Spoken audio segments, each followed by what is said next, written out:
Hey everybody, we are live with another edition of the Meathead podcast. Joining me as always on this side is Big Mike Cox, and he's going under the name John Defendis. And for those of you who know who John Defendis is, put that in the chat and we'll give you some credit. And our special guest tonight, I'm going in order of how I see them on the screen, fellow masshole and NPC national heavyweight competitor Chris Pantano. To his right. Yeah, what's up, man? Good to have you. Good to have you. Thanks. And of course, you guys know IFBB Pro and Greek national champion Dimitrios Jimmy Mentis. Oh, I like the way you said Dimitrios. How's everybody doing? Yeah, love it. Welcome. The topic tonight is basically gym culture and how it's changed. And I got this idea from Chris Pantano from watching his many rants that he does on his Instagram page, which, I'm cranky. He's actually the youngest. Chris, you're only 40, right? 41. Wow. I just turned 41 in December. Who would I wouldn't give to be 41 again? Right. So, I'm 56. Mike, you're 52. 52. And Jimmy, did you turn 60 finally? Yeah, man. I felt it in my knees that day. Okay, cool. So we are all old enough, kind of. You're like borderline, Chris, that we remember the way gyms used to be. I think, Chris, you started training early enough so you do remember more hardcore gyms and how the gym culture has changed. But I'm going to start with our elder statesman here. Jimmy, you started training a little before we did, I'm sure, maybe by a few years. When you started training, what were the gyms like? What was the first gym that you belonged to like? What was the culture and the atmosphere like? Well, the funny part is, don't forget, I started competing and training in 1980. Well, I started bodybuilding in 1984 and I lived in Greece. Ooh. But I started training in 1980, 81 at a racquetball club. I used to sneak in and I used to go by the front desk and then sneak into one. You remember those old Universal Chrome with the orange pad, that whole one set in the middle of the room? Universal multi. Right. That's what I used to, train at. But in 1984, there was really hardly any gyms in Greece. There was nothing. I mean, just dumbbells, barbells, and it wasn't anything. So I learned that the hardcore gym. I learned that we had nothing. So when I started coming to the States, and my first training partner was Rich Gaspari. Wow. So I got beat up right away as soon as I stepped foot in the States. The first gym that I trained at was the Jersey Shore Key Club in Bradley Beach.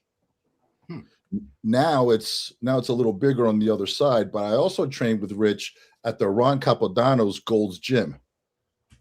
Okay. Like these were old school gyms. These were like replicas of the original Gold's Venice. There was no big box LA Fitness. There was none of that stuff, right? There might have been a Bally's maybe, a few years down the road, but I mean, I can't compare. I can't really say there was anything to compare it back then because we just, whatever we had, we did, and whatever we just learned from watching other people. Yeah. So if someone was doing deadlifts, we were doing deadlifts. If someone was doing bent over rows, we were doing bent over rows. It wasn't like the gym culture to me back then. We had nobody else to turn to but the people inside in the gym. So either we talked or didn't talk. We were still training all together. Yeah. Okay. So Chris, you probably are a little later on because unless you started training as an infant. But what was your first experience or initiation into like really hard training? What was the gym and what was that place like? So the gym that I used to train at was called All Sports Gym. It was in my hometown of Rockland, Mass. And this gym was actually really, really hardcore. I never knew 35-pound plates existed because the gym didn't have them. And, there was no heat. So you'd have those random space heaters that you'd have to pull around in the wintertime. And then you'd have the big ass industrial fans that you'd wheel around in the summertime. And it was hot and it was cold. And there was a lot of blue collar workers that were just in there. This gym was actually really, really hardcore because Mike Quinn used to actually train there many years ago. Wow. Billy Blanks used to train there when he used to live in Weymouth, Mass. Oh yeah. This guy named Sean Dempsey, I believe I know his last name's Dempsey. I think his first name is Sean. He was one of the first powerlifters to squat 900 pounds raw, and actually his heart blew up on the platform, I guess, when he did it. Ooh. He passed away. And then one of the owners who later became a silent partner was named Saul Shockett, and he was a natural multi-world record powerlifter for years. He actually was the one that taught me how to squat many, many years ago. And this gym didn't really have a lot of females in there. Like I said, it was a lot of blue collar workers in there, like people like Carpenters Union, electricians, people working out in work boots and jeans and stuff. And if you didn't train hard, like everyone just made fun of you. And, I was in there at 17 years old, 120 pounds. And, kind of like what Jimmy was saying, I'd look around like, okay, this guy's got huge biceps. I'd be like, hey, what do you do for biceps? And you'd kind of learn from there and whatnot. And I remember a time that I got these like fancy lifting gloves for Christmas, and I was so excited to wear them. Oh. I got made fun of so bad. I was getting called all kinds of names. They're like, put some chalk on your hands, get some calluses. I literally left the gym and just threw them out. I was so defeated, and the dumbbells went up to 200 pounds. It was just an awesome gym and really cool environment. And, everyone just trained hard. There was a lot of camaraderie in there. Once you kind of like were known for training intense, which I was able to do at a very early age. I got a lot of respect and stuff. So it was a really cool experience growing up. I still to this day, I miss that place. Yeah. Big Mike, take me back to Cleveland. Where was the place? Yeah, Bro, it was the Midwest. The Midwest must have been really hardcore, right? Bro, it was. I can tell you, like the first gym I was going to, I was 15. I was going to a gym before I can drive, so my dad would take me to the gym after work. God bless him. After he would get off of work, he would take me to the gym. I would train for about an hour. We'd come back home. So it was called the Apollo Fitness Center, and Apollo Creed Carl Weathers, his brother Curtis owned this gym. He played with the Cleveland Browns. So I'm 15. I'm seeing Cleveland Browns and I'm seeing Meatheads, right? But it was just I went in there and I shut my mouth and I trained. I looked at the big guy. I didn't talk. There was no pose. God forbid, I posed in the mirror at 15 with these big. There were women bigger than me, Ron. It was just the camaraderie, and they accepted me because I trained hard. Every day when I was at that gym, chin-ups, squats, bent rows. I saw they had a donkey calf. I was in heaven because they had a donkey calf machine, dude. I only saw that in Arnold's Encyclopedia of Bodybuilding and in Muscle and Fitness. So it was just being in that environment and being in bodybuilding at that time, 88, 89, as a kid. Yeah. It lit something in us, man, because those guys, they were heroes. I was doing Rich Kaspari's 25-set arm workout at 15 years old, thinking these Weider, thinking those little Weider amino tabs were the key to me getting bigger, like dynamic muscle builder tabs. I was sneaking in my drawer. But that culture, Ryan, it was just you learned to work hard, right? It wasn't for attention. God, if somebody said, "Hey, you look pretty good," that was a compliment. But we didn't fish for attention. We didn't fish for compliments. We followed the big guys, their lead, right? We shut up, we trained. It was just basic. Dude, I remember when we got a Smith machine at our gym. I thought, oh my God, like this is the greatest thing ever. And you would almost have to wait. And as a kid, like I didn't want to go over there and some other guy was using. So you kind of had to like learn your role in the gym too, right? Mm-hmm. Learn where to go, like to kind of know your role and find your way as a 15-year-old kid when you're among men, right? And like you said, Jimmy, just in that we had Dave Lieberman was that guy that we all wanted to emulate. Dave was that dude in the mid 80s, late 80s.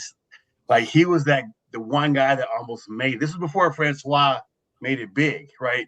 So Dave was kind of that dude that was like, well, shit, if Dave can make it, and you see him at shows and how big he was, and it sparked something as a kid, that era of bodybuilding, man, and the gym, that those gym cultures was just, it's like nothing like we have now. Yeah, I started going to gyms in the late 80s and early 90s, and that was probably the height of the bodybuilding gym franchises. Gold's Gym, I think, had 5,000 plus franchises. Every city you went to had at least one Gold's, if not like 3 or 4, the bigger cities. World gyms were everywhere. Powerhouse gyms were everywhere.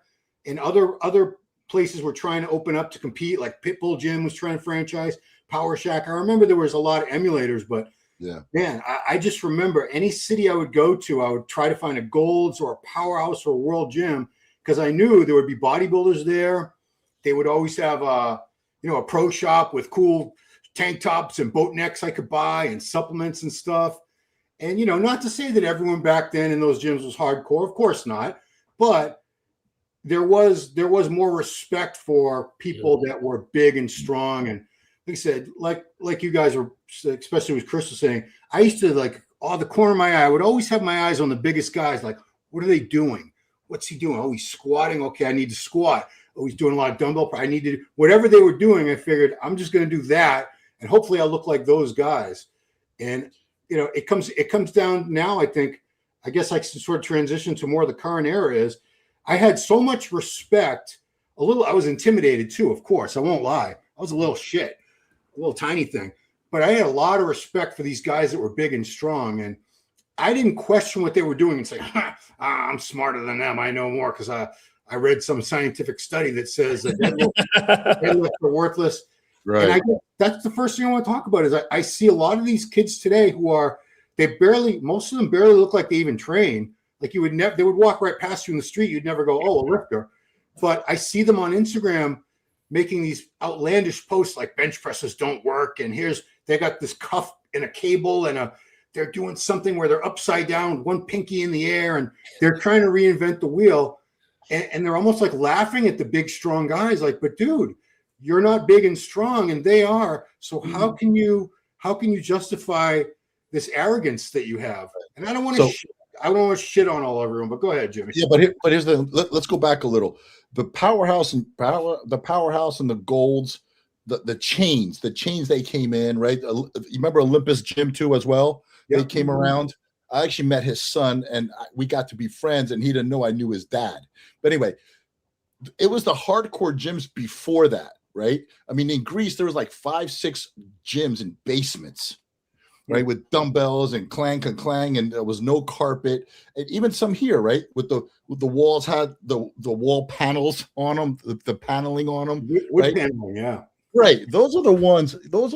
I mean, even John Kemper's gym, Diamond Gym, was. I don't know where it's at now, but I mean, that was a hole in the wall back then with Johnny Moran and back then, those guys back then, Bo Matlock. Those were the gyms, right? Those were the gyms that the level one, the level one gyms. Then the level 2 gyms came around. They started opening up the Gold's gyms. They were still hardcore, but they were a little prettier, right? The pads matched, there was a water fountain. You weren't drinking out of the bathroom sink, I mean, that's how it all started.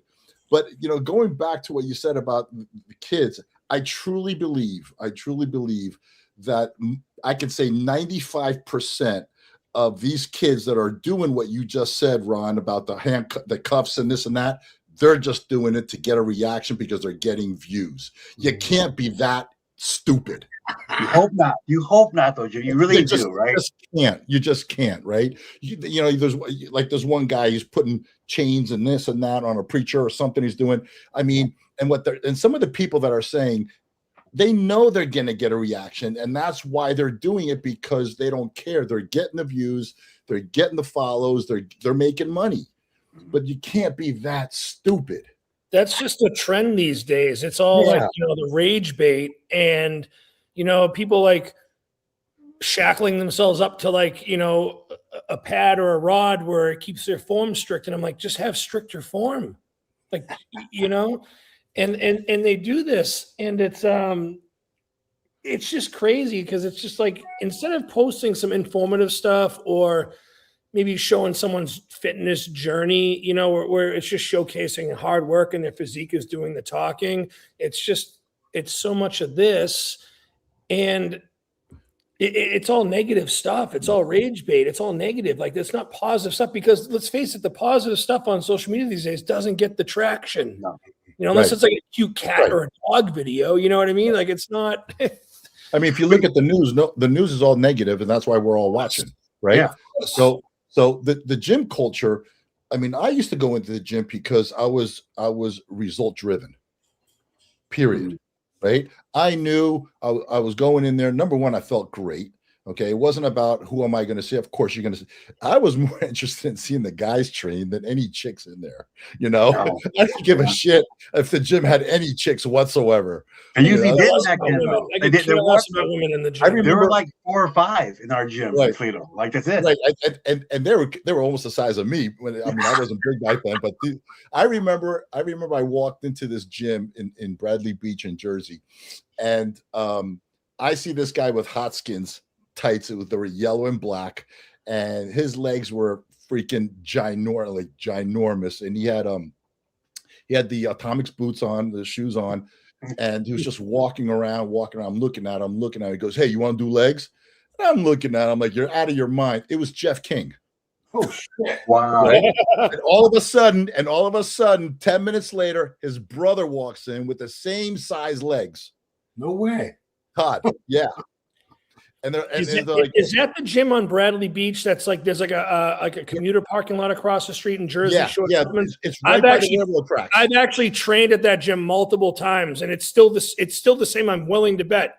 But the thing is, it's across the street. It's about 2 stories now. Yes, yeah, it's multiple Yeah, floors. the original one was on the other side. It was 1 story, but I had 4 little buildings that they cut holes in. Oh wow! Okay. And they called it the Key Club. Basically, you had a key. It wasn't a fob or anything. You literally had a key, and you go in. There's 24 hours, and you walked in, and you just knew, like, I'm gonna get my ass kicked, and if no one's doing it, I'm gonna do it myself. That was the exciting part back then. Like even going to different gyms when you're younger. Like we would go down to Columbus and go to the World Gym in Worthington. Francois was down there just to kind of see the guys we didn't see. Cause you get your own cliques back then, like in Toledo and Cleveland, right, in your own gyms. And there was no social media, so we go down there. You see who's training down there. It was for the love of training. Like I don't know how many kids now actually love you to feel that iron. Even just hearing those iron weights now, it's just something special. Just the cold iron on the dumbbell. I can't use dumbbells very often, but I still love feeling that iron in my hand, right? Mike, like that was what we loved. But Mike, you got guys competing, going for a pro card, not loving training. That's right. What you kidding me? It's true. These guys, they place, out of the top 10 in their first national show. Like, screw this, God. They want to get their pro cards in 2-3 shows, and next thing they get their pro card, they're gone. There's no longevity. There's no longevity anymore. Like back that's then, not love. You guys had to struggle, right, to do that, and it made that builds better character, and you know how to lose, and you know how to win with grace, right? We see that people know how to win with grace now. But again, there's a flip side to that. Now that I'm older, I've calmed down. My thought processes are a little more clear now. It's not like, oh, you guys all suck. It's not that like that anymore. It's more like, back then when I personally made the decision to jump and go make this happen, there was no way I could turn back. I had no other options. What am I going to go do? Be a personal trainer in a gym, go work at a GNC, part-time. And yeah, that's all I could do. It's not like I could just, take my shirt off and act crazy and sell 1 million views. Right. Mm-hmm. So once, and back then you had no choice. If you made that decision, you had to seek it through, period. And because you seek it through, you become successful. Right? Because there's a history that you've built, there's a camaraderie that you built, there's relationships that you've built with the brands, with the judges, all that kind of stuff. Because listen, for me, I didn't place very well in the shows, right? But I was on the road for 36 weeks out of the 52 for 7-8 years, guest posing and on the covers of magazines and stuff like that, because I built those relationships because of my years in the business. right? These guys now, they're like, oh, let me see, you know, I didn't place good in my first show. I don't know if I want to continue this, because there's options. Yeah. Let me transition again. So we didn't have social media when we were starting out. Obviously, we didn't have. That's a fairly new thing. So we didn't have cameras in the gym, and we weren't getting any attention ever, except from maybe other people in the gym. Other than that, nobody knew what the hell we were doing. But now, I see. Obviously, you guys all see it too. There are young guys and girls at every gym now. They tape everything they do. They post every set. And I have to wonder, if there was no social media and you couldn't get any attention or recognition or followers or, you know, become an influencer, if that wasn't a possibility, would they still be doing this? That's a really good question. It comes back to love for the game, love for training, love for. I've said this many times before. I think that if there was no social media and there was no glitz and glam and the sexiness of, you know, trying to be an influencer and showing off your body and stuff like that, I'm willing to bet that probably 60 to 70% of these people would never be in the gym. Yeah. And I think I've said this also before too. I think that a lot of these younger kids, they just don't have the raw passion. And it's not for the love of the game. Like I saw Dorian Yates on the cover of Flex magazine when I was 8 years old. And I told my dad, I'm like, is this guy real? And my dad was like, he's a bodybuilder. All he does is eat, sleep, train. And I was like, I'm going to look something like this. I want to be this one day. You know what I mean? So when I was able to get into the gym, like I didn't do it for attention or for girls. You know, like I quit all the sports I was playing my senior year in high school, and I just focused on training, you know, and I was 120 pounds. No one ever thought I'd amount to shit. You know what I mean? And, you know, many years later, I'm here now. I make a living in the industry and things are good, but, you know, I did it just because I had raw passion for it, and I still do to this day. First, how many years have you been in the business right now? So, you know, I started managing the gym that I trained at 18 years old. Around that time, too, I became an assistant manager of a Vitamin World. Okay. So it's definitely been 20-something years. You know, I also was a store manager for GNC. I also became a senior store manager, which is like a district manager for them. I got promoted to a regional manager. I was a marketing manager for Vitamin Shop, and then in 2016, I got brought over, to high tech, as I was already an I-Force athlete by then. So I've been everything I've been doing in this, and then even those relationships. And even my degrees that I got too. I became a registered dietitian. I had my degree in clinical nutrition and medical nutrition therapy, and I also have a degree in biochemistry. So I've always just loved all of this stuff. Right. I've always just trained heavy. Even at 41 years old, I don't view my age as a determining factor. I try not to think like that. I just try to go in and train hard and heavy just because I just love to train. That's great to hear, solid ass pound. Dude. Jesus. I wish I did two there. I definitely had another one, but I only weighed like 220 pounds when I did that. That was over at MetFit, and they have a picture of me on the wall, I think, still, and that was cool. Yeah, that's insane. Did you just say that because Ronnie wished he had done another rep with 800?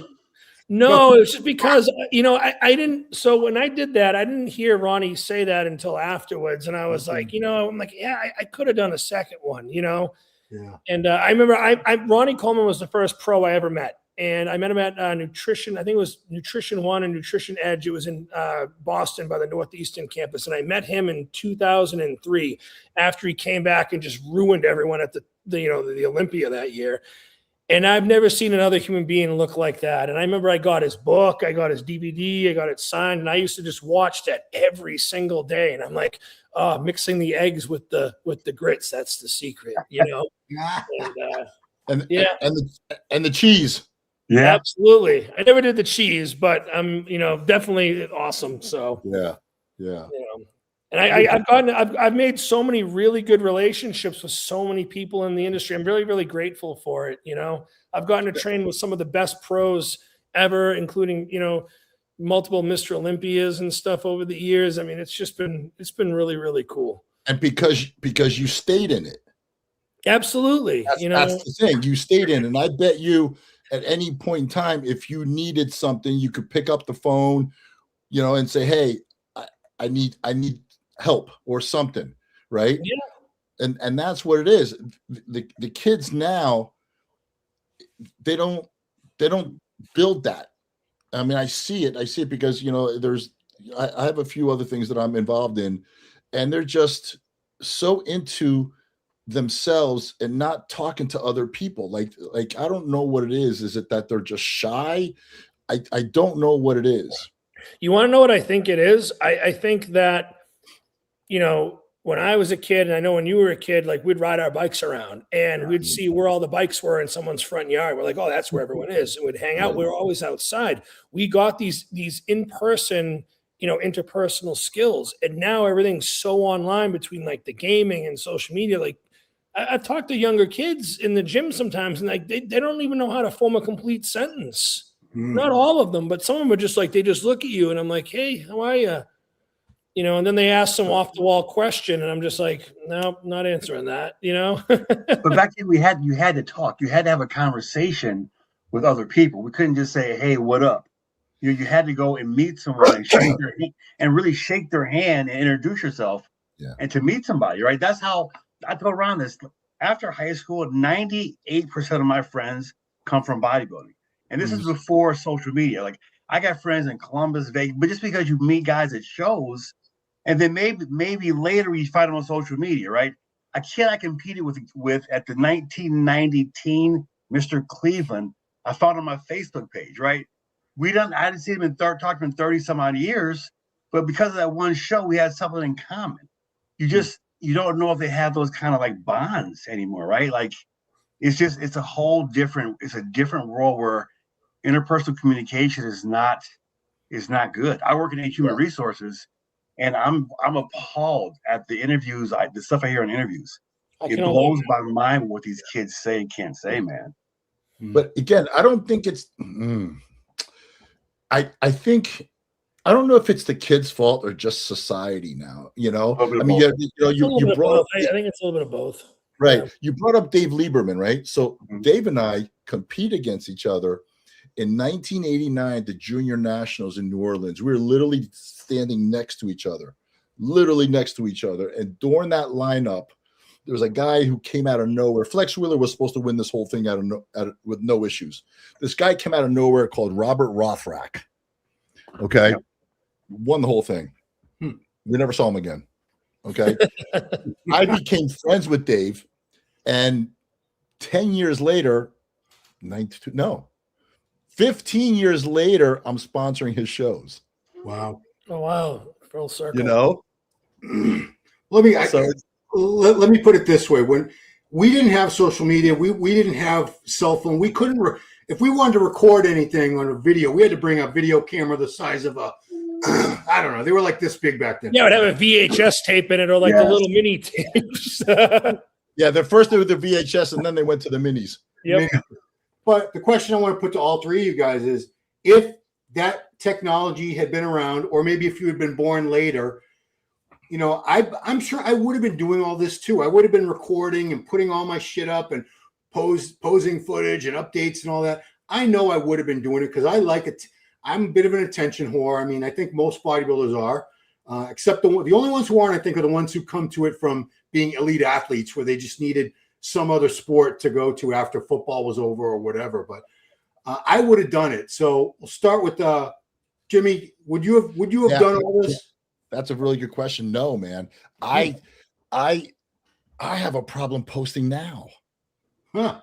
I really have a problem posting now. And today, I found myself videotaping a couple of my exercises. I'm like, I'm in the middle of a fucking workout, but here I am, taking video. But again, it's part of, here we go, society, right? This is part of, because whenever I post, I get such great feedback. People are like, dude, you're 60 years old, man. You inspire me. You're this and that. And I get roped in. But if I honestly feel, and I've said it a couple of times, well, if we had social media, then I'm really thinking about it. Would I? I rather, me personally, I'd rather it was stuck to the freaking magazines. Well, let me I before missed we the move on to you, magazine Chris. era. Let me ask you, Jimmy, if you had been a sponsored athlete, because I think Chris can address this because he's been sponsored by companies. Uh-huh. You have to do that. You have to post. They need content on a daily basis. That's a big reason that they brought you on and they pay you, is so that you can help their brand with your content. Right. But that's the business side of it, right? That's what the business is now. I was a sponsored athlete back in the 90s too. And my thing was, when we call you, your ass better be in shape because you're going to guest pose and you're going to go do this and sign autographs. And here's some photo shoots here and there's photo shoots there. So doing what you need to do for sponsorships for your sponsor it will always be there, right? The obligations will always be there. Now, the way you invest your time for your sponsor is different. Mm-hmm. To me, I love social media. Don't get me wrong. I absolutely love social media, and I've made millions from my brand because of social media. But if it's done correctly, I love it because I'm in contact with guys that I've gone to high school with, and you just see families and that you never thought you ever see them again and stuff like that, right? But sometimes you see things on social media and you're just like, man, why am I doing this? So it's like watching a train wreck, but on the other side, the other side, you're like, I'm gonna go play on the train, So I don't know, man. I just I'm confused. Pantano. With social media, it's interesting. Like I have multiple sponsorships that I'm with companies for a long time now. And I mean, I have been struggling lately with actually getting training content because I don't want to, like, I train with my wife most of the time. Like, I don't want to ask her to film my set. And when I'm in there training, like, I don't want to worry about setting up a tripod or getting the camera. I just like to train. That's something I've really kind of gotten back into my roots, like this year and like towards the end of last year, was just training, not having the content and stuff. When I had MySpace back in the day and Facebook started coming out, I'm like, oh, I'm never getting a Facebook. And then sure enough, I got a Facebook. And then when Instagram came out, I'm like, I'm never getting an Instagram. It's stupid. Then all of a sudden I get on Instagram. But then I start seeing some of the old school stuff from like Joey Swole and some of these like OG influencers. And I saw the power of it. I'm like, okay, maybe I'll start posting some videos and some content and see what happens. And then I end up getting my first sponsorship with iForce. They end up getting bought out by High Tech, and then it's kind of like, okay, I have a contract. Like I need to uphold my contract. I want to actually be one of those guys that's known in the industry for working well with companies. I think that goes a really long way. And then, now you have a lot of these younger kids that are making content. They don't have any sponsorships, but it's one of those things where I'm kind of torn sometimes because it's like, okay, like you need to make content if you want to get known, like build your own personal brand and maybe a company picks you up. You know what I mean? And at the other time, I'm just like, you need to make content that's worth viewing. Like someone that's 130 pounds that's being like, this is the exercise you need to get the biggest lats possible. And then they're doing some weird ass exercise, or this video. This guy the other day, I made a little rant video about it. There was a guy and maybe 150, 160 pounds and had a whole camera crew with him. And then he takes his shirt off and then the cameraman was like, we need something to make it pop. And he wasn't lean. And the cameraman starts putting like the shea butter Vaseline all over his back. So he was all like glazed up. And I'm watching this thing. I'm like, you gotta be kidding me. Like if you want something to pop, like build more muscle, like lose some more body fat. Like then it looks awesome. But like right now I'm like, wow, man, what are you doing? And then you get shit all over the machines and the handlebar attachments. It's crazy. I have a problem with when someone says you want to build big legs and his legs are the size of my arms. Yeah. Right. Yep. Give me somebody like, again, when you go into the gym, right, you see a guy with the biggest arms, you're going over. It's like, hey, dude, what are you doing? Even if he's genetically gifted with the arms, right? Be like, hey, what do you do for your arms? Period. Right. So that's where I see, and again, there are people that watch him. Yeah. That guy with the small legs, say, hey, let me do, because somewhere in his social media, he has gotten validated. Mm-hmm. Well, he's a coach too. And that's okay. And that's okay, right? But and also too, some people see that guy's leg development and they're like, okay, they're not 30, 32 inch quads. This guy's legs are maybe like 20 something inches.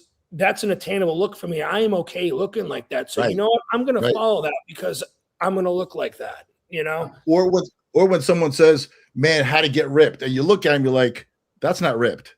But in their world, right? Yeah. That they're ripped. And like, dude, no, you're 6 months out. Right. Cybernetics, I thought cybernetics would give me ripped too, but it didn't really work like that. So Mike, the last year you competed, social media was a thing. It existed, but I don't remember seeing you post a damn thing. Why? The only thing I've ever posted when I was on MD in your thread, I posted a couple shots, right? It's just never my thing. I've never had that, you know, as you would know, that super overwhelming bit of confidence to like show my physique to the world. Yeah. I've always, even now, even back before I was kind of covered up, I would maybe wear a sleeveless shirt, but I would never kind of go in the gym. Like the attention as I gotten bigger, I wasn't comfortable with it, right? Because there's some weird dudes and you would just get the weird stares. And one guy, I swear to God, man, this dude, I was gonna smack him. Every time I walked in the gym, he would just like poke my arm. I want to don't fucking touch me, bro. Like it was just, and Jimmy, I couldn't imagine being your size, the stares, right, that you would get being that big. And it just wasn't my thing. Manny, my wife, took one picture of me in the gym. I said, delete that shit. Like I don't really want to see it. So it's just never been. I wish I could. I wish I could post like some of these kids do and be like 110 pounds and say, hey, look at my abs. But you know, it's just not my personality, not my thing, bro. You know, I wouldn't really have an issue with this. I wouldn't really have an issue with that. But these people that are in there filming and they setting up, I'm not even joking. Like I've seen 3 tripods set up while they're filming them do one bench press set with 135 pounds. Yeah. And I've actually kicked one across the gym because I tripped over it. And I kicked it because it was right in the way where the dumbbell rack was. Like, don't put it there. The problem that I have is that I don't care if you film, but some of these people, they think that because they're filming, they have carte blanche to the entire gym and there's just no gym etiquette. And then they're just like, you know, they're deadlifting, they're just slamming the bar from up here, you know, and like they're using the wrong bar to deadlift or they're using a deadlift bar to squat with. And I'm like, man, like have some respect. I would care a lot less if there was just a degree of respect. Yeah. You know, there's this one girl that goes to the gym that I train at. She's not even a member there, but she shows up. And I've actually yelled at her before. She has 3 tripods that she carries around with her. She has a ring light on one of them. She has 2 phones and she goes live the entire workout. And I finally found her page on Instagram. She's got like 4,000 followers. And she dances in between her sets. It doesn't look like she works out. Like she's in okay shape because she's probably younger and has some okay genetics where, you know, age maybe hasn't caught up with her yet. But there's nothing fancy. And she's like, oh, everyone's been asking me, what do I do for this and that? And I'm just like, get the tripod out of my way. Everyone's asking me. Yeah, no one's asking you. Like no one. God. And the thing is, like, they see all these influencers that have gone from like, you know, nobody, and all of a sudden over a year or so, they've got hundreds of thousands of followers. They're making money. People like, oh, I can do that, you know? Right. But they like girls see this. OnlyFans, like they think, oh, I can do that, you know? And then it creates this culture that I feel like it's just not done properly all the time. Right. It makes everyone else around them just so aggravated. Right. Yeah. But that's the culture because they see that and they aspire to do that. Just like we walked in and we saw the big boys and we aspire to look like that. So it's monkey see, monkey do. Yeah. True. And it's just societal norm. Well, it's really not their fault. It's society today, right? That here we are bashing them, but is it really their fault? Yeah. We just don't like it. I get that, right? But are they in the wrong? I don't know. I mean, think about it. If this had existed when we were starting out and we saw that there were people who did just the same thing we were doing, they're going to the gym, lifting weights, building their bodies, but some of these people they were making tons of money and they flashy cars and hot chicks, all because they had big social media followings and sponsorships. I think I would have been tempted to do it just purely because that's a career option. I don't know what the percentage was, but I think it was something like 15 or 20% of graduating high school seniors that they surveyed, they aspired to be social media influencers. Like that's a legit, it's a job. There's a lot of people making money now doing that. So is it Millions. sustainable? Millions. I mean, is it sustainable to your 40? I mean, we didn't think about turning 40 or 50 when we were 25, right? Hindsight's 2020, but do they tell them, hey, plan for your future? Because they tell you that now. Like when we were in kids, they just said, go to college, get a job, get married. Right. But do they tell those kids in high school, hey, is this an attainable future to down the road? Because listen, we all get old, man. Like those 20-year-olds are going to be 50-year-olds, right? Those BBLs ain't going to be so pretty at 50 as they are 30, right? Like my tattoos don't look the same as 25 as 53. So, but Mike, is that sustainable? On social media, I think it's sustainable. Play it on their age. They can still continue the 25, the 30, the 35, the 40. By the time she's 50 or he's 50, they got 20 million followers. It's just Big Brother. Keep going. I was just going to say, I think if they're smart with their money and they invest it and stuff, then I think they're going to be set by the time they're 40 or 50. The only issue is I mean, I've seen some posts and stuff on social media where some of these influencers are like making all this money and they're not paying taxes and they're getting slapped with the IRS. They're getting their cheeks clapped, with fines and penalties and stuff because they're not being smart with their money. I think if anything, these influencers should hire a decent accountant or someone that can manage their money properly, where they can safeguard all the money they're making now so that they can retire when they're 40 or 35. They have millions of dollars in the bank and they can just live off of that, Yeah, I mean, real quick, my son-in-law has been in the exotic car business for a few years. He's in Miami Beach, and managing dealerships, all aspects of it.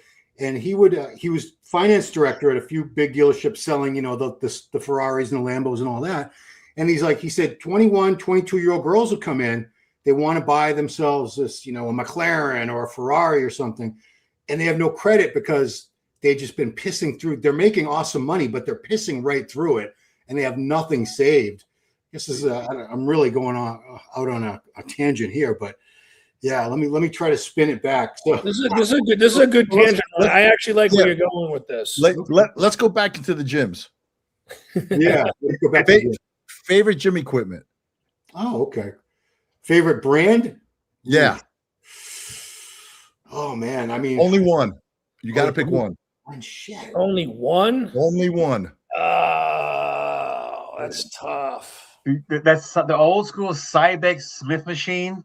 I love that. It was so smooth. You could do everything on that. Like I was so strong on that goddamn machine. It was crazy.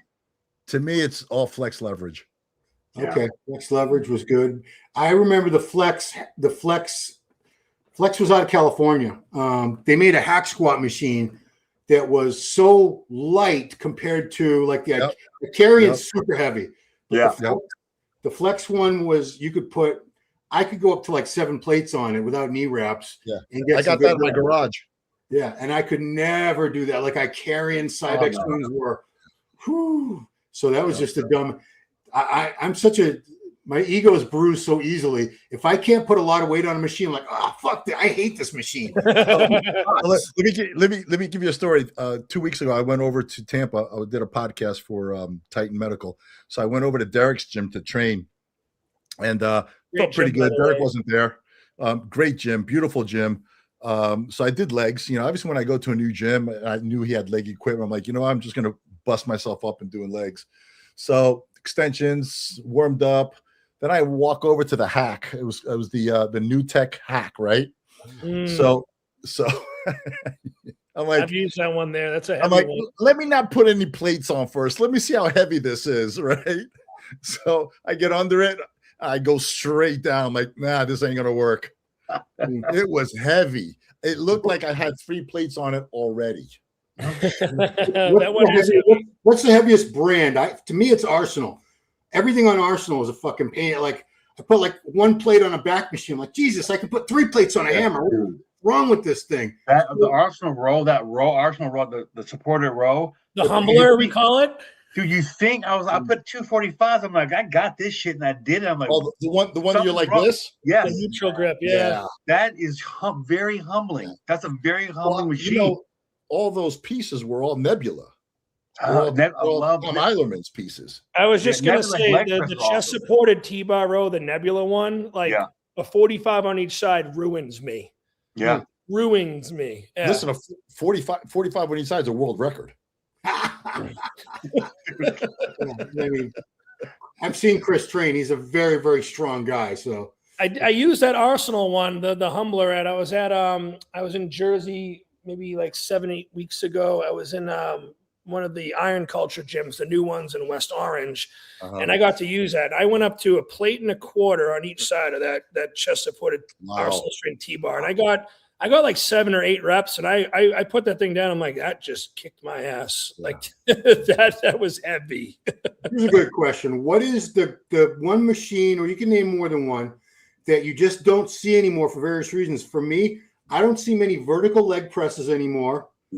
I only know of one in the state of Massachusetts down at General Fitness or Fall River. There's one at Impact, Ron. Okay, Impact. Yep. So that's rare. And the donkey calf raise, like Mike was talking about, I can't tell you the last time I saw the one. Donkey calf, you see a couple of them. The old Icarian. In the pit, the gym that I had built for myself, I had the Streamline vertical leg press. It was the old, like you weren't flat, you were like literally like this going down. But again, those angles, I think the best vertical one was the TK Star back then. It was light, and it didn't come down and crack your ribs. Somehow, I remember those ads in the back of like Flex and Muscle Mag for those TK Star equipment. Yeah. They would show those ads in the back of the magazine. I can't remember jack shit, my wife says, but I remember like stuff like that from a magazine from 1987. You know, all those pieces I carry. As a matter of fact, in my garage right now, I got the Gen 1 I carry leg extension, the leg curl, the shoulder press, the big shoulder press. I got that sitting down there. I got the flex hack. As a matter of fact, I don't want to change the subject, but I got the new Mega Mass back machine. I love those. I've used a bunch. The short one, right? The one that. Yep. Holy shit! Wow. I called Leo up and I said, "Hey, send me one," and I send him money and wow, dude, the one powerhouse here in Tampa, not the big one, but there's another one. It's nothing but old school equipment. Eddie's gym. That is the best gym. Yeah. It's hot as shit in the summertime, but I carry in like the dumbbells are old. Yeah, it's just the most amazing. It's low ceilings. It's just he had to cut a hole in the ceiling to get the lat equipment in there. It's one of the most amazing gyms I've trained in, right? Like it harkens back to the 80s. I was over there 2 weeks ago. He's got handmade machines in there. Yeah. There's a bicep machine. There's a bicep machine. I didn't even have biceps that day, right?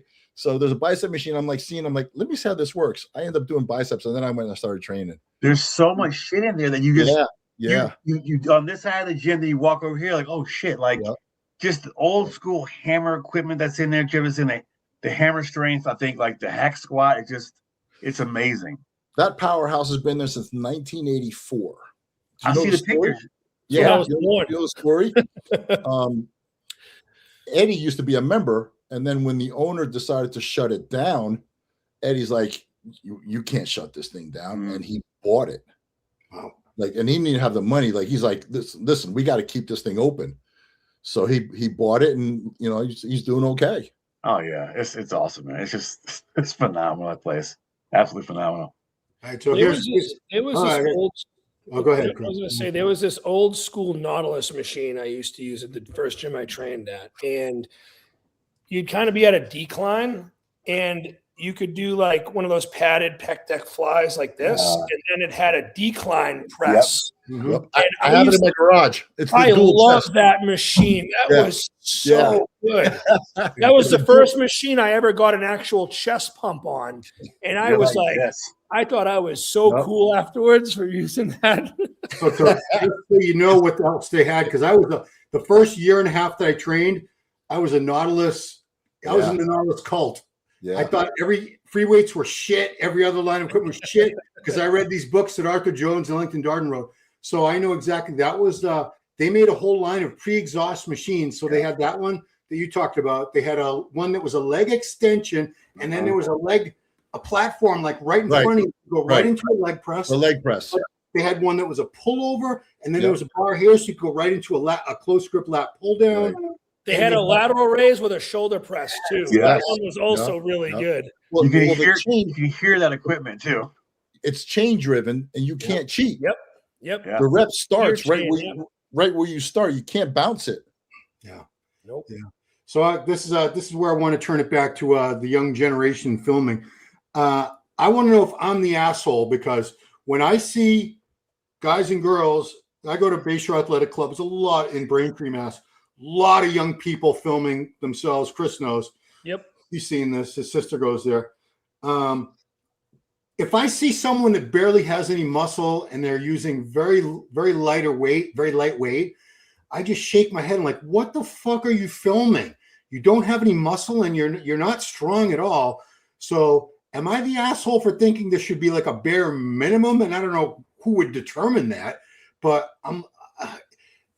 if I saw a big, strong guy, if I saw Chris taping a set where he's squatting 600 pounds for 15 reps, I'm like, yeah, well, that's worthy of being filmed and put online or on social media or YouTube or whatever. But when I see somebody with a cable with like this much weight on the stack doing some little isolated thing and they have zero back development, it blows my mind. And I am judging them. You're not supposed to judge, but I'm thinking, what are you doing? I do the same thing, Ron. Seeing the extreme, right? Like if Chris was squatting 800 pounds, he better film that, right? Yeah. We all want to see it, but I think everybody has the reason why they film it. I feel the same way, right? I feel the way you feel. I also feel like me too, right? Because I'm not lifting the weight I used to lift 3-4 years ago. Okay, like today I worked on a machine on the Atlantis. It's like the flex leverage, but it's the Atlantis, right? And I put, those, by the way. I put two plates and a quarter on each side, and I never used to go below 4. And I filmed it. It's my latest post, right? And I'm like, why did I even film this? There are other people out there, right, that would DM me or post and say, hey, why do you, is there a reason why you have your hands close or wide? Why do you keep your elbows in, out? Someone's always going to see something. And that's where this was 3 hours ago. Okay. So why would I post this? I would never think to post this if I didn't have 4 or 5 plates on each side, because that's not impressive. But it's showing somebody this exercise. Plus, See, I have a different view on that, Jimmy. And tell me. So, like, if I saw this video or I saw you in the gym doing this, I would come up to you and I would be like, dude, like, sir, how long have you been training for? The fact that you're, in your 60s and you're still doing this just shows discipline, consistency, and dedication. And like, this is something like, I want to be able to still be doing this when I'm older too. You know what I mean? So when I see guys doing that, I'm just like, hey, how has your training evolved over the last, 20 years, how it is now? I'd ask questions because I generally have an interest in it. Like when I see guys that are doing this in the gym, I think it is so cool. I think it's cool when like a young kid benches 225 for the first time and he's all hyped up, screaming, like that gets me fired up. I do love seeing that. You know what I mean? But when I see stuff like this, it's like, this guy's been doing this for decades upon decades. And I just like seeing this stuff because I do find it motivating. And it goes to show you like, hey, age isn't a number. Like you can always get into fitness at any age to a degree. I think that's really cool. And the fact that you're still training hard and you still have an awesome physique speaks so much loudly than just doing stuff with a tripod just to get views. Like, this is a lifestyle for you, and this is what I like. It's my life. Exactly. Right? So, this is funny, Ron. Listen, I posted this, right, and it was my work.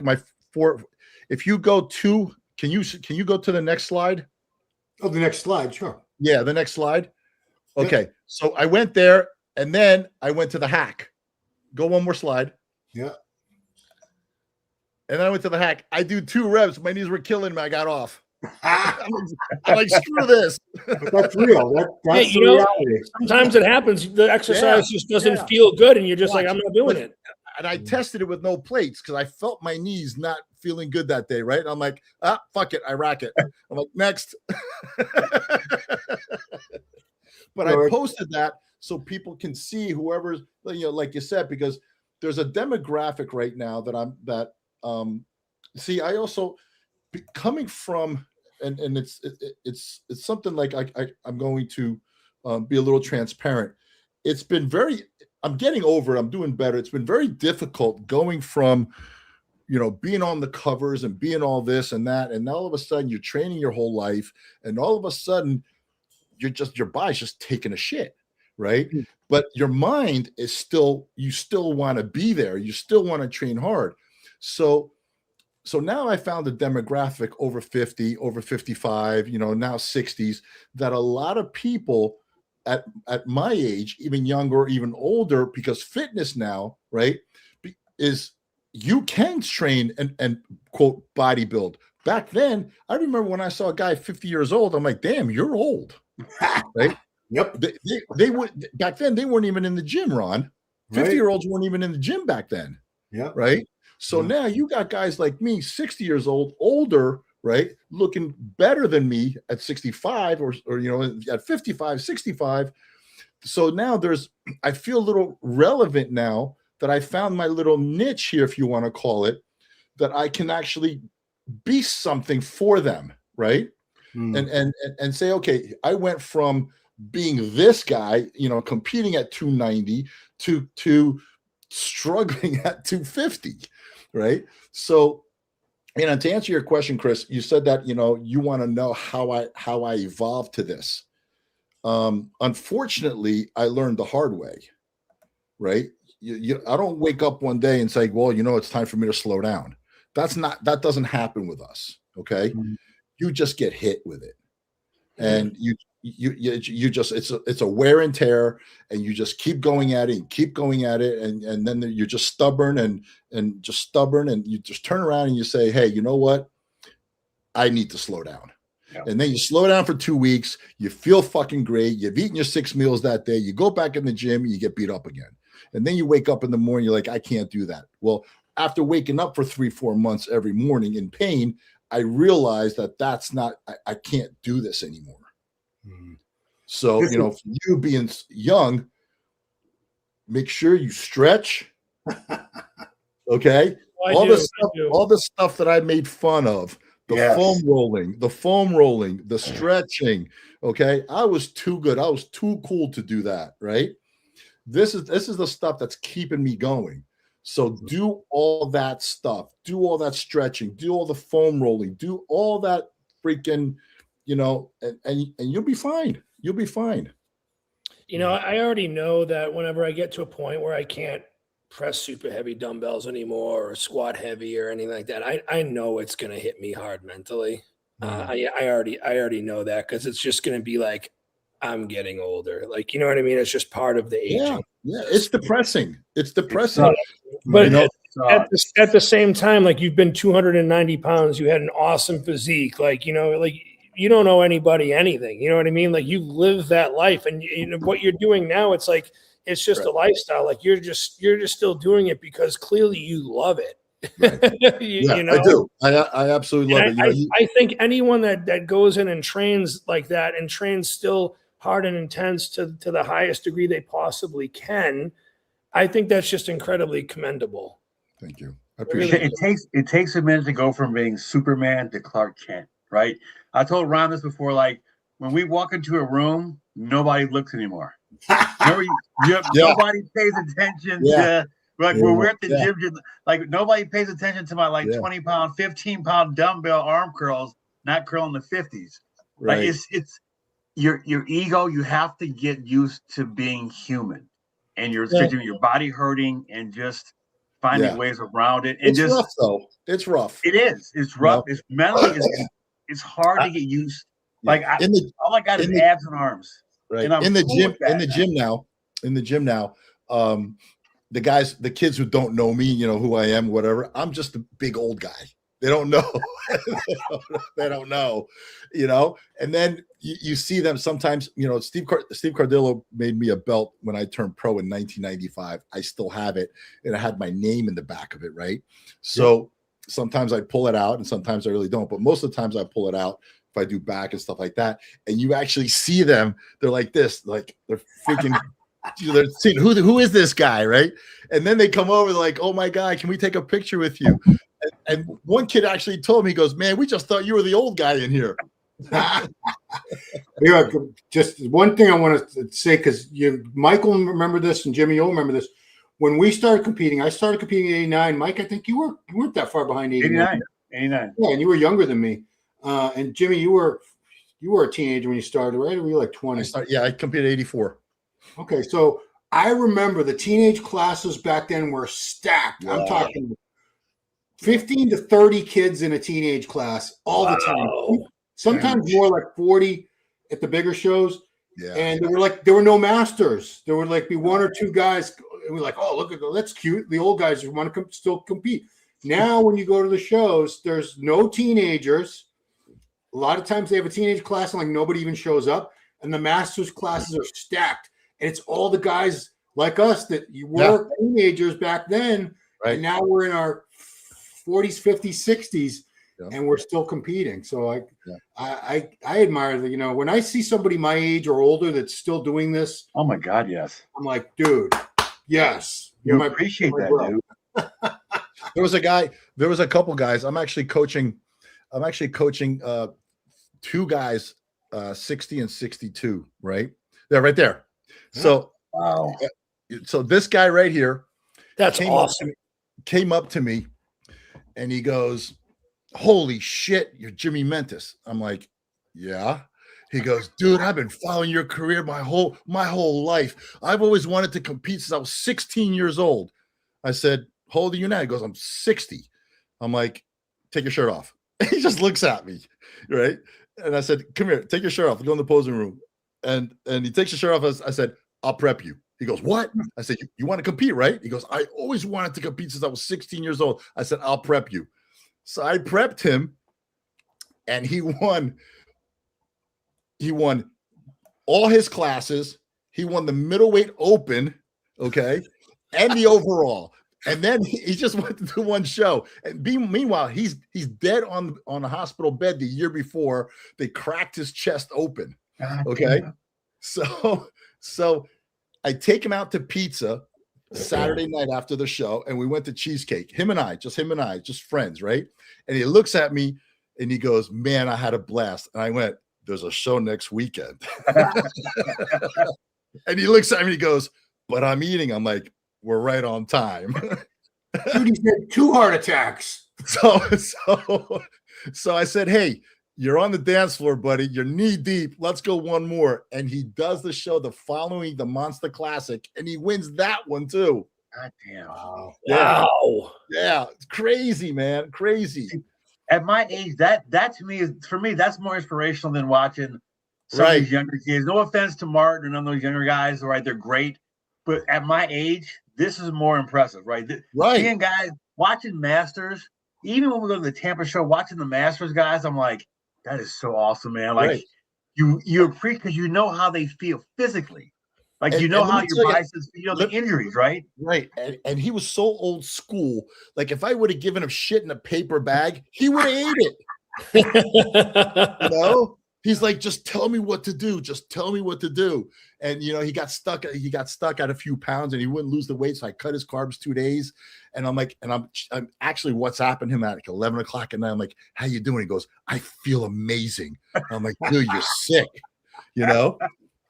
Wow. So that's I got motivated. Like, I'm like, here's a guy who never stepped on stage before, and I lived vicariously through him, basically, you know. And it's like, Wow. Yeah, I am impressed with anyone who works hard and achieves, the physique that other people would never have the dedication, the discipline. But when I see like a 25-year-old or something that looks great, I'm like, I mean, you're 25. Right. Yeah. I mean, to me, that's like, oh, you're a tall giraffe. Well, I've seen a lot of giraffes that are tall. Yeah. They tend to be tall. So, but when I see somebody 60 years old, 65, 70, I'm like, damn, the older I get, the bar keeps getting raised. Like now you have to be this old to impress me. Yeah. So for right now, the guys who are over 60 all impress me. Maybe when I'm 60, you know what it is, Ron? I think I'm more impressed with. I'm more impressed not with the physiques, the grind. Yeah, the hard work, that dedication. Yeah, the grind, man. Yeah, absolutely. It's like at the end of the day, you don't really care how they look because that's more genetics, right? Yeah. And good coaching, right? But it's the grind. Like when you see your client or you see a friend or you see that other person, right, just grinding it out, that raises the hair, the back of my head. It's like, dude, I want to be a part of that. You remember what it's like to be like that. You remember what it's like to be hungry. And that's what I miss about competing. And that's what I miss about competing. It's like I miss that grind. I miss sitting in bed, right, at 1 o'clock in the morning, just tears running down my eyes, and I'm like, and my wife would be like, "Why are you crying?" I'm like, "I don't know," I forgot to take my Rimadex. That's why. Right. No, we were taking plenty then. Well, you know what's really cool about that is because money can't buy that. No, it can't.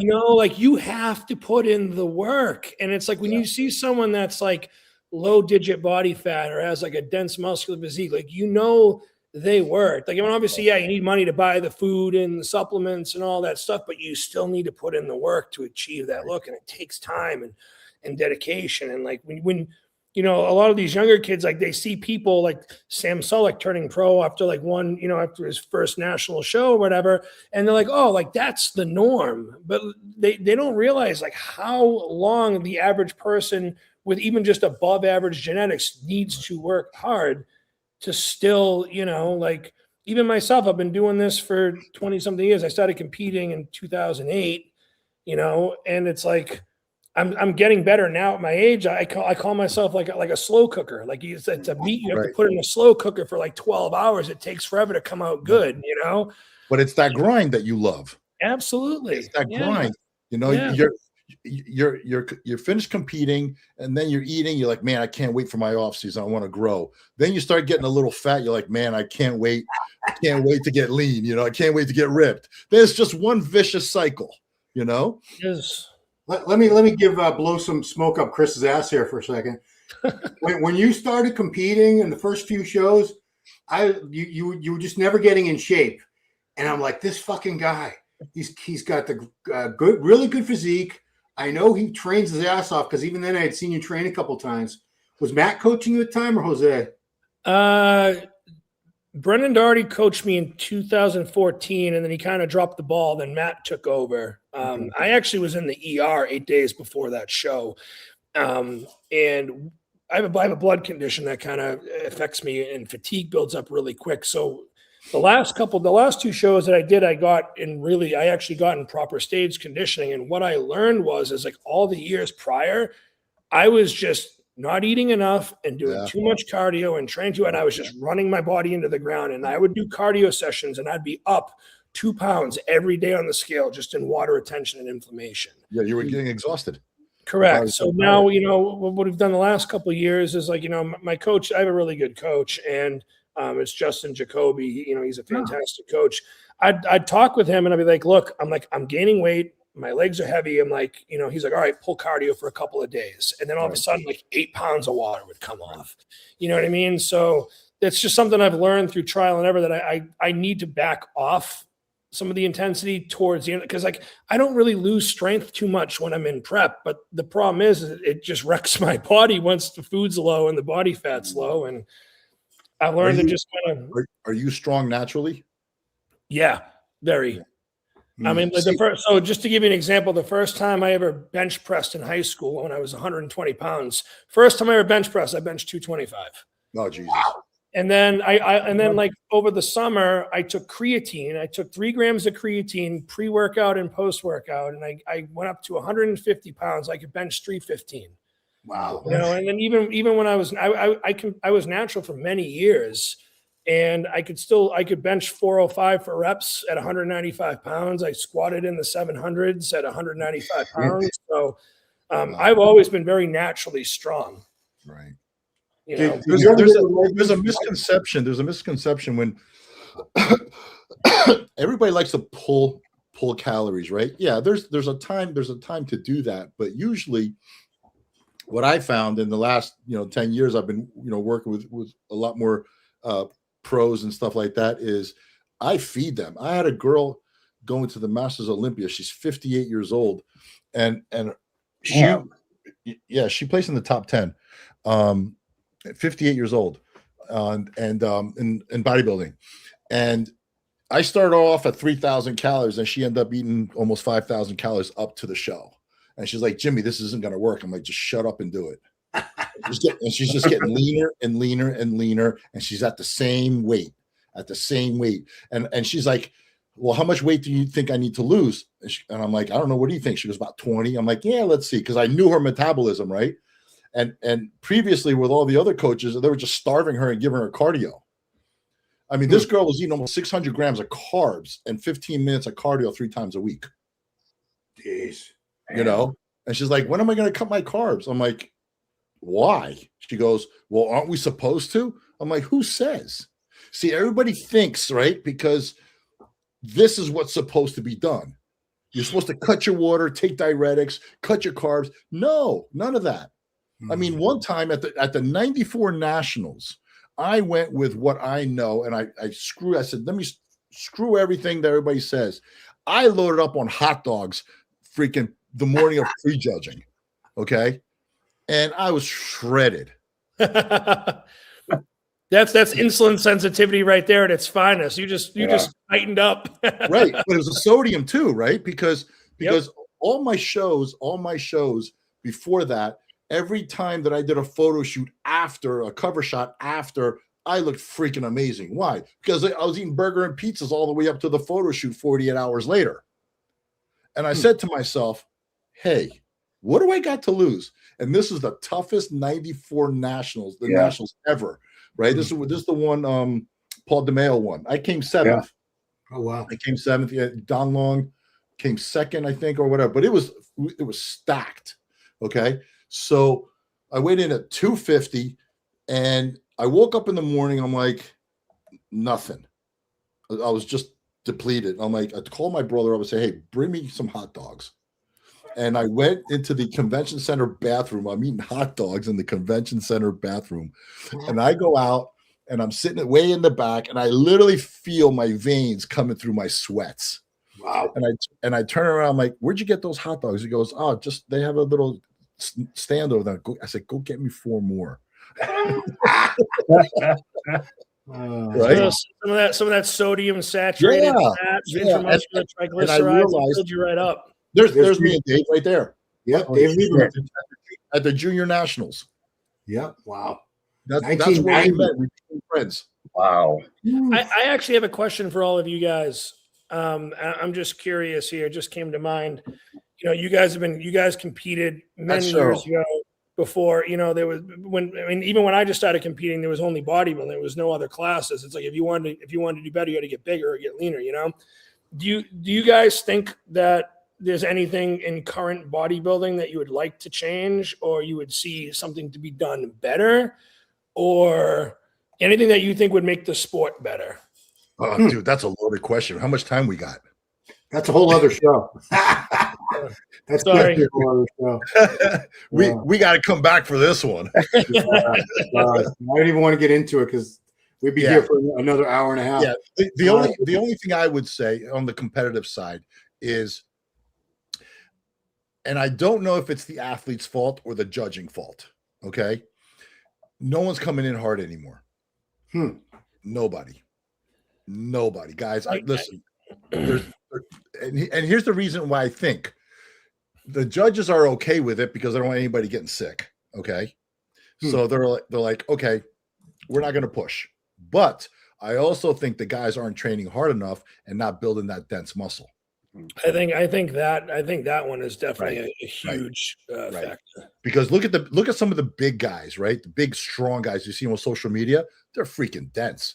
But if they could diet a little harder, they would be freaking amazing. You could see it. You know, they got this little film on top of them, but they also have the adipose tissue. See what we did back then is we got fat free, right? On the skin level, but then we went deeper into the muscle, and that's where that quality comes in. That's where you get rid of the fat in between the muscle. That's where you see the muscle fibers moving and twitching. We don't see any of that anymore. It's like it's an analogy I like to use. It's like their muscles like a ribeye. It's got a lot of marbling in it, so you got to cook it longer. So you cook the fat off, and then it's like a nice piece of meat. You know what I mean? Yeah. That's the damn good analogy. That's exactly what it is. It's the fat in between the muscle in the meat, you know, and that's what I think. And again, is it the athlete's fault? I don't know, but let me tell you, if someone shows up like that, he's going to be number one for a very, very long time. Absolutely. So I have a final question to sort of tie it all together. Training, we hear the guys now don't train as hard as we did. And I think to an extent that's true, but it's not their fault, because I think a lot of them they've had it shoved down their throat that you need to leave the set with reps in reserve. So don't train to failure. And they're told overtraining is this deadly thing that you have to avoid at all costs. And if you do one more set than you were supposed to do or should have done, you're going to go catabolic and you won't make any gains. So I do see people that are afraid. They're not training hard, not because it's not in them, because they're wussies or anything. It's because they've been indoctrinated like we were not. We saw big fucking juice heads with 500 pounds on the bench. 500-pound bench was not a big deal when I was going to gyms back in the late 80s, early 90s. Every gym I ever went to had a few guys who could do that. 600-pound squats. Tons of people were doing that, but I think they're afraid now. So again, I don't blame them, but I don't think they think they need to. That's the thing. It's the how can I work less to build more? You know? Yeah. There's not one person I train that I don't beat them to death, but I feed them. Yeah. You feed them. That's the thing. You have to take some of those sets to failure. And that's where the training partner comes in, right? Everybody's like, oh, rest, pause, right? But if you got 2-3 more reps in there and I'm taking, 2 pounds off or 3 pounds, that rep right there made that set. My favorite, I was going to say, my favorite intensifier are forced reps. That is what's got me. That is what's got me incredibly strong. I think a lot of the younger kids, they're not building a good base. They're not using the heavy compound lifts. I've seen kids that are, 140 pounds are like, oh, a deadlift isn't a good exercise because it puts you at risk of injury.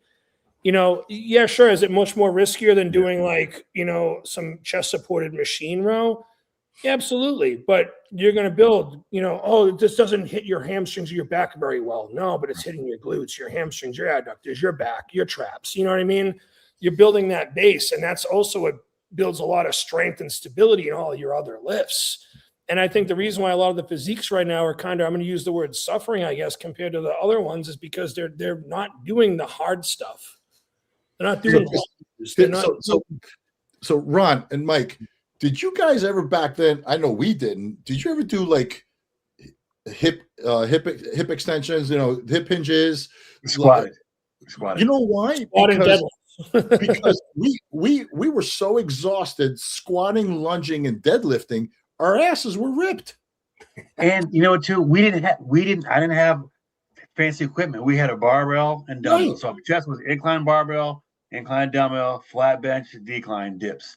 And then I didn't have a machine to do this. Right. And I never did adductors. Basics. I never did adductors.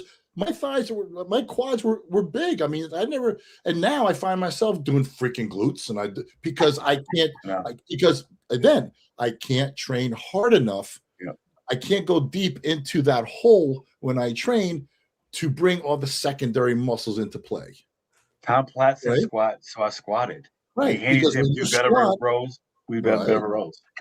Yeah, I mean, That's you bring everything Joe in. Weider told us that. I see such emphasis on isolation movements now that I never saw before. I've seen posts where they say you don't need to do any compound movements for legs, just do leg extension. I'm like, dude, you're never going to build the biggest quads you can just doing leg extensions. Or they'll say, you don't need to bench press, just do the pec deck. I'm like, really? Nobody with a big chest ever built it from just doing a fly move. Big pec. Or they do these exercises for, like, shaping and detail work. And it's like, you can't carve a pebble. Right. Very good. But Chris, we can say that you're part of this group, right?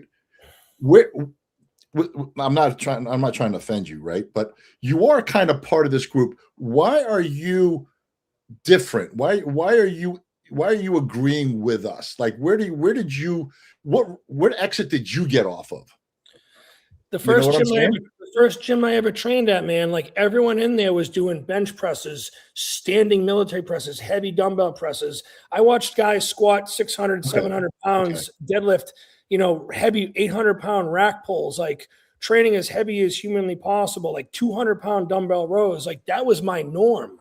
I didn't know anything else. So and I liked the appeal to it. I remember the first time I walked into that gym and I saw 200-pound dumbbells. I'm like, I'm going to use those at some point in the near future, and it just was, I just liked the feeling of lifting heavy weight. I like the feeling of pushing myself. I never once thought about, oh, this might injure me. Oh, this might fatigue me too much.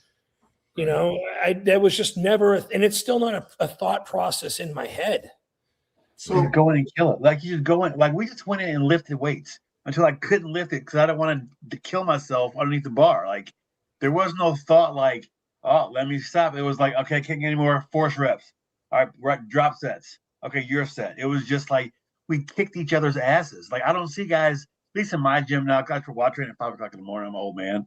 But it's just, even now, there's guys my age at the gym. We just talk about old war stories like this. Like, they're beat up, but they're still in that gym at 5 a.m. getting that shit in. Like, the old dude, he needs a new hip. I know his whole story. Like, but he's still in that gym training 40 years later. So you hope these kids are still doing this 30 years from now. I like to bring up a bodybuilder that I absolutely think he's absolutely amazing. Okay, Regan Grimes. Okay, that cat in his off season has to be the prettiest physique I've ever seen in his off season. Right? Pretty. I mean, in his off season, dude, it's like, dude, just stay like that. Don't even compete. Go out, make your money, and just stay like that, right? Why doesn't he have that dense muscle? Yeah. Right?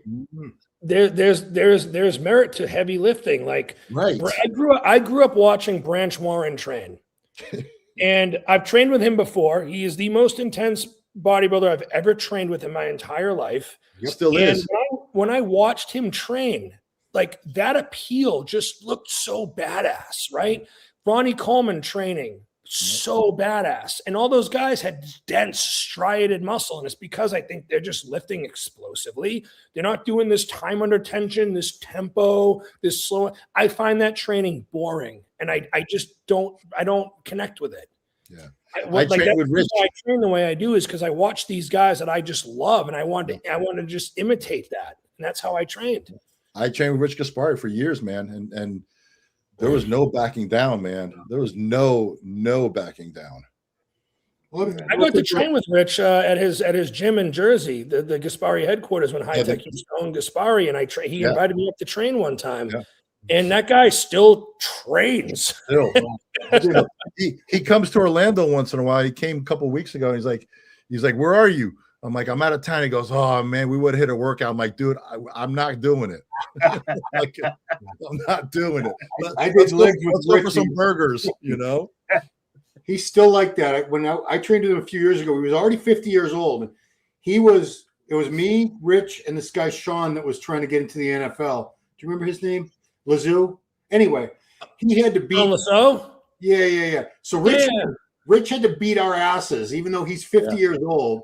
The Sean kid's like 27 at the time, an NFL prospect, but he's still got it in him. But I want to address this because this is a legitimate point this guy's making, but I want to address it. Old meatheads. So, Chris, you're old now, whether you like it or not. Talking about good old days while forgetting about the injuries that brought them. So I believe you have to hit those heavy compound movements, and you have to take that risk. Risk reward. Period. If you take it easy and you just do light weights and cables and machines, you're never gonna reach your potential. Never thought about getting hurt, bro. I never thought about getting hurt one time. What if you're afraid? You're not gonna do it. Yeah. It's the risk reward. Period. It is what it is. But if you're lifting solid, right? If you're on that bench press and you're on that squat and you're positioned correctly, if you hardly ever get hurt. Now you push it too much and something happens. Of course, there's a risk, but there's a reward. Yeah, that's life. And injuries are one thing. Acute injuries like a tear, but a lot of us, I don't know who else has. I had a shoulder replacement because of arthritis was so bad. It's bone on. You're going to have wear and tear on the body. At some point you're going to have to back off. Chris, I got a full hip replacement 20 years ago. Exactly. Yeah. So you know what I'm talking about. Yeah. But I do think you have to take that risk, like you said, for at least a certain amount of years to reach your full potential size. Then you can start using more machines and cables and maintain what you've built. But you're never going to build all the muscle you could have built if you just take it easy and you don't do the squats, the barbell rows, the dips, the deadlifts. These are the foundational movements, as Lee Haney says. I think Phil Heath up to today is the only person that I saw that actually could work on machines and look the way he looked. Yeah. And he's like top tier genetics. Yeah. The 1%. Yeah. Right. Yeah. Well, he's the gift. Yeah. Yeah. I mean, like I said, he's mentioning three of the most genetically gifted human beings of all time here: Sean Ray, Dexter Jackson, four of them. I mean, tremendous. Yeah. There are some people, would those guys have looked different? Would they have more muscle density, thickness? Would they've gotten a little bigger? I don't know. Phil was as big as I think he ever could have become. Flex too. I think Sean could have been a little bigger if he had really wanted to. I think, but Sean had the formula. Sean had the formula. He knew he wouldn't be over more than 215, and he came in more dense and dense and dense. But if you look at Sean's training, he went deep into the hole. Yeah. Because nobody tore a pec doesn't mean they didn't train hard and heavy. Right. Exactly. That's true. Yeah. They're all genetic. I agree. I mean, there's nobody gets to the ranks of pro bodybuilding. Well, maybe now occasionally somebody can sneak in, but generally no athlete gets to the pro ranks at any sport without suffering, grinding, and injury free. Nobody. Yeah. But just doing the bare minimum. You need to go above and beyond. You have to be possessed. Mm-hmm. Everybody doesn't have that either. Everybody doesn't have that kind of like dog in them to go to that place. You know what I mean? Like that's it. Yeah, that's it. It's not a perfect analogy at all, but talk to anybody who played in the NFL for more than a couple seasons. Talk to them when they're 50 years old. Yeah. See how they're feeling, how their shoulders, their knees, their ankles, their hips. Those people are in constant pain. You got pro wrestling. If you ever talk to people that used to do pro wrestling, oh my God, those are banged up human beings alive. But I know it's not the same thing as lifting. I'm friends with a lot of NFL guys. Zach Thomas, and Zach Thomas is one of the smallest linebackers there was in the NFL, right? Neck like this. He's got some issues, but again, he was all out. But you love it though. Like, it sucks being beat up, but we got our war stories and your memories. But I wouldn't change it for a thing, dude. Of course, I wouldn't go back and change. Like, it's been the best 40 years. It's been my whole life. Like, this has been what I've done almost all of my adult life. So yeah, it sucks. It sucks having pain, but you still love going through that suffering training, man. Like, there's no other feeling like going to the gym. Like, I don't know how people don't do it. Like, it just blows my mind just not going to that gym. You know what I mean? I agree. Let me ask you this, because you're the strongest out of all of us by far. So let's say you're 41 now. Let's say it's 60 years old. Your knees are killing you. Maybe you need a hip replacement. Are you going to cry about it, or are you going to look back and say, you know what? I used to squat weights that no other human being around me could squat. I had these monstrous thighs. I mean, like Ronnie Coleman has no regrets. The guy's in a freaking wheelchair most of the time, but he did things that no other human being could have done. And the YouTube videos, you can still watch videos of that to this day. Millions of people watch those now. Yeah. We're talking 20. He's more famous now than he was then. Yeah. So risk reward. Yeah. I just don't want to look back on it when I'm like not doing this anymore. I decide to not compete ever again. I just want to have, when I look back, I just want to say that I have a deep level of fulfillment in Right. my life, you know. But Chris, the thing with you is that you have some information from the older guys, right? Mhm. You know, it's like my father used to say, "Hey, when you get my age," I'm like, "Dad, forget it." You know, now when I'm his age, either in business or in life, what would Dad say? Right? It's like it's too late. You know, it's always like, you don't know anything, Dad or Mom. You know, and I try to be a little bit smarter with how I do things now. Right, right. You know, I do stretch and focus a lot more on recovery than I did in my 20s and, you know, early 30s, just because I know it is still a longevity sport. I mean, do I want to be in a wheelchair when I'm older? Absolutely not. Do I want to be able to carry groceries in without, you know, struggling? You know, absolutely. So, you know, I still want to maintain everything that I have as much as I can without really. I mean, I've obviously put miles on my body. I've already beaten the hell out of it. You know, I know that when I'm older, there's going to be days where probably my back hurts, my elbow hurts, my knees hurt and stuff like that. But, you know, I chose this. I've talked to guys like you and people even much older, and it's like, I know it kind of comes with the territory, but it's what I love to do. I don't want to just be old and, you know, I don't want to be on my deathbed and look back and be like, I did nothing with my life, or I never pushed something or put my heart and soul or passion into something, you know? That's the biggest regret. Pounds, bro, like, and it was deep. Get a video of you squatting 800 freaking pounds. That's pretty fucking impressive. You know what I mean? Yeah. Thanks, man. All right. I think that's a good place to wrap it up. Any last words before we wrap it up, guys? Honestly, I had a blast. Thank you so much for having me. It's great to just talk with people that share the same mindset. And I get to learn a lot of stuff too. So I really Thanks, Ron, for inviting me. And Mike, good seeing you again. And you too, Jimmy. Chris, I'll see you in April. You're going to be down at Yeah, I'm planning on going. I also just sent you a follow on Instagram too. Okay, cool. So yeah. Yeah, I'm going to go look at your 800-pound squat. I'm going to try to do it tomorrow. All right, guys. Mike, Chris, Jimmy, thank you so much. Thank you so much. Thanks, everybody. If you're watching this on the replay, drop some comments in there. I respond to every single comment. It's good for something called an algorithm, which I don't know what it is, but it's a good thing to have, I guess. So thanks for watching the Meathead podcast with me, Big Mike Cox, and our special guest, Chris Pantano and Jimmy Mentis. Give those two a follow. They're awesome dudes. And we'll see you next time. Thanks for watching. Appreciate it. Bye, guys.